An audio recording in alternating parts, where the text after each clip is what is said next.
The information in this podcast is for educational purposes only. You should consult your doctor, specialist, or physical trainer for advice on your physical wellness goals before you plan to follow any of the suggestions or recommendations in this podcast. Hello. Hola. Marhaba. Welcome to the Astro About Wellness podcast. Join me, Syazana Sani, and the Astro Duo, Asfar Azman, And Azima Azman. your host from New York. Let's strive to educate, regenerate, and elevate family institutions through optimal productivity and wellness education, one episode at a time. Are you ready? To listen to inspirational stories of trust, respect, acceptance, integrity, Love. and social responsibility for multicultural families and special need communities?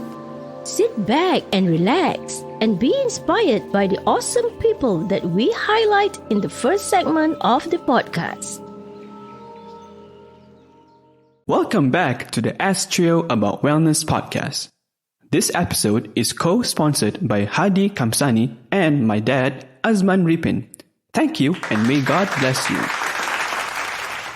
Hello. May peace be upon you. Hey, you're listening to the 24th episode of the first season of the podcast with me, Syazana, and the Astro Duo, Arthur and Azima.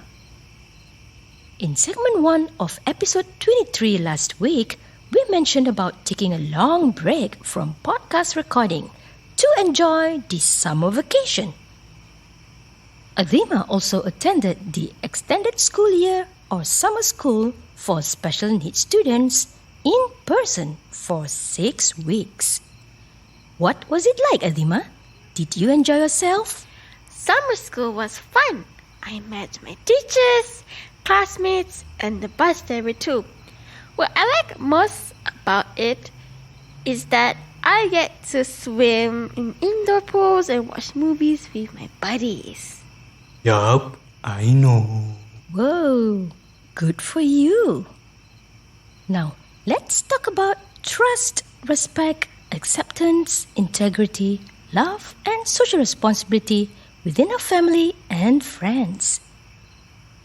How about our summer camp at the Adirondack Safari, Schroon River in Warrensburg? We had lots of fun with Zohair's family from Clifton Park. Both families brought what we had promised to bring for the camp. We showed respect, acceptance, integrity, and love. We had 2 days of barbecues, chicken and pepper sticks, lamb kebabs, pasta, beef burgers, marshmallows, and chocolate and roti prata or flatbread. We were grateful to Sidi and Badrul for the delicious home-cooked Malaysian-style meat curry plus ayam masak merah or chicken in red sauce and nasi hujan panas or flavoured colourful sunny showers rice. Sidi even surprised everyone with a special made-to-order happy graduation cake for Zohair and Arthur. Yeah, I remember. Well, what's your favorite part of the glamping, which is short for glamorous plus camping? Just relax, and it's, of course, very good for your mental health as well, and overall wellness. The baits in the tent and kayaking. I agree with you, Azima. Kayaking was the best. Thanks to Sidi and Badrul, Zuhair's mom and dad, for lending us their kayaks and life jackets. It was our first time kayaking at the tranquil Schroon River. Luckily, your dad was in the Singapore Police Force Dragon Boat team during his national service in Singapore. It helped us to steer the kayak back on course after going round and round in circles at the start. That was too funny. The only thing I didn't like was the mosquito attack during the movie night. Ouch! Ew, that's true. We had donated blood to over 50 mosquitoes. Yikes! Where else did we go, Adhima? Oh, we went for nature walks at the Saratoga State Park. We went there with Sister Zahia and her husband, our friends from Waterville. We were happy to discover the natural Oranda Spring. The water was so refreshing. Do you like it? How do you feel? Oh, I know. Refreshing. Yeah. At Geyser Creek, the water was so clear and calm that we just had to remove our socks and dip our feet in the water.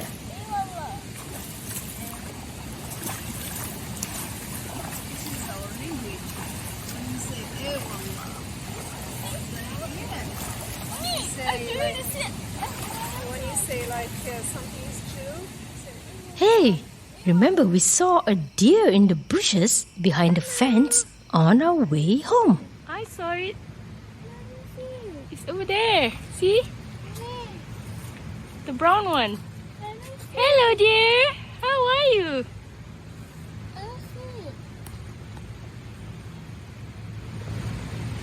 It's over there, right in the middle of there. Can't you see the ears popping up? Oh. Hello, dear. She left. Bye-bye. Before the nature trail, we had the pleasure to host a lunch for Sister Zahia and her husband. I really love the Arabic food you cook. Lamb katsa with rice, green lentil soup, egg, potato, veggie salad. After the nature walk, we had some coffee and tea with muffins. And Khaisan de Raisin. Oh, I love it when we spend quality time close to nature and all its beauty. Without the mosquitoes, please. Oh, yeah. Of course. That's it for segment 1 today. So, stay tuned to the next episode. And listen to stories of trust, respect, acceptance, integrity, love, and social responsibility. In the late summer.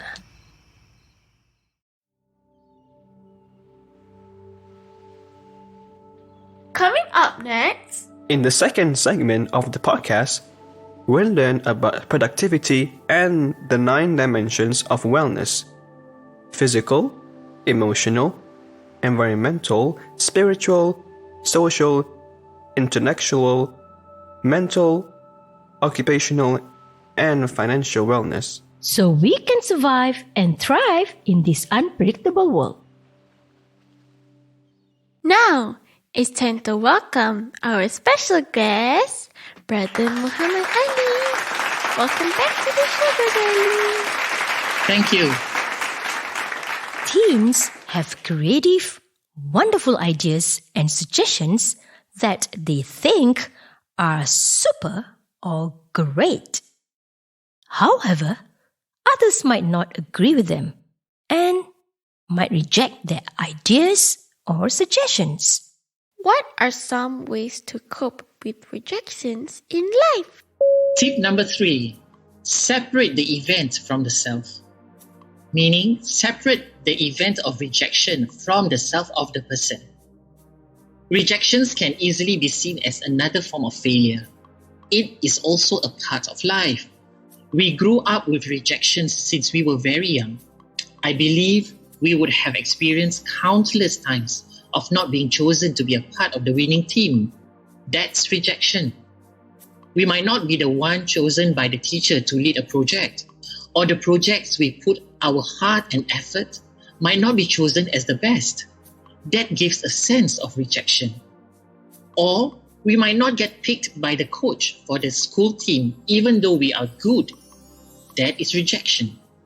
Later in life, we will also face rejection. College applications, job interviews, business loans, even marriage proposals. The problem with rejection is when we equate that to a deficit on ourselves. What is wrong with me? Why am I not good enough? What am I lacking?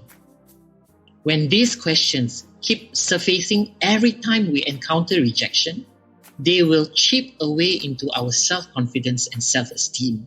The trick is to separate the event, which is the rejection, from the quality or attributes that are within you, yourself. It may be difficult at the start, but as you practice this more and more, then you will discover that each event is actually a necessary step towards you reaching success. When you face rejection, again, look at the what that you could work on to improve your ideas, your suggestions, your proposals. And by being able to separate the event from the self, you could also discover that it may not be about that your idea is not up to mark.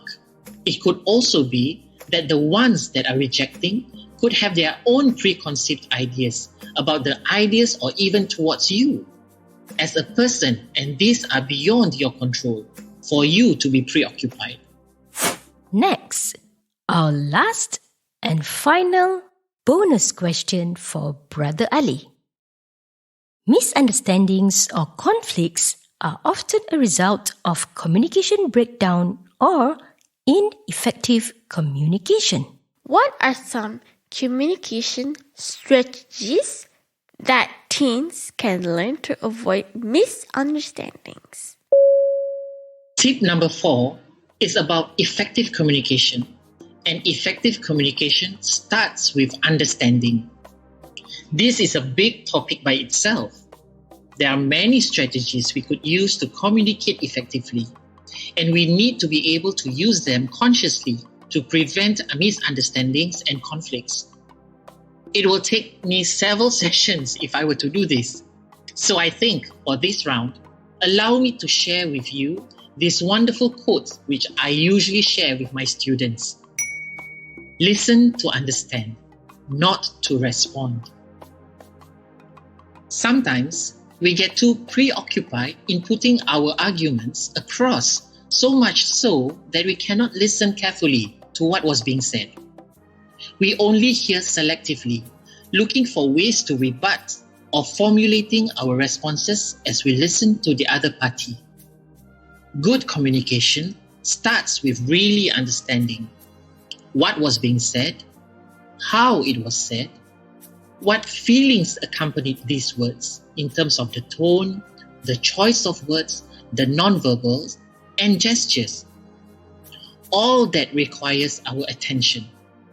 So careful listening avoids misunderstanding and hence unnecessary conflict.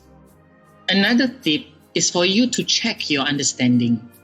Professionals call it paraphrasing. Simply, it is to reflect to the speaker what you have heard and understood and checking if they are correct. This really helps your own understanding so that you do not misunderstand. So you might say, "Mom, I heard you wanted me to go to the store this evening to pick up some groceries after my football practice. Is that right?"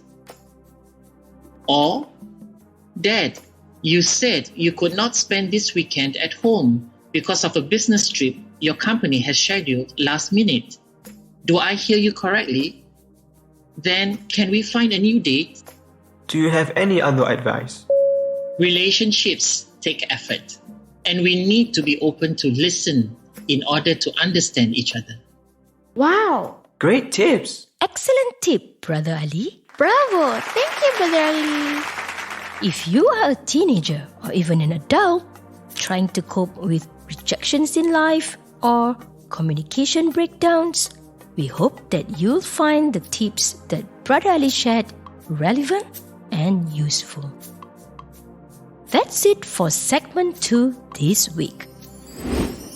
In the next episode, we'll bring on another guest speaker from Singapore to talk about occupational wellness for teens and young adults. So, stay tuned to the next episode. Bye! We've now come to the end of the show today. If you have enjoyed our show, Like us on Instagram, Facebook, and Twitter. At Astrowello, ASKTRIOWELLO. send us your feedback. To Syazana at astrowello.com. Visit our website at astrowello.com and subscribe to Astro About Wellness Podcast. Woohoo!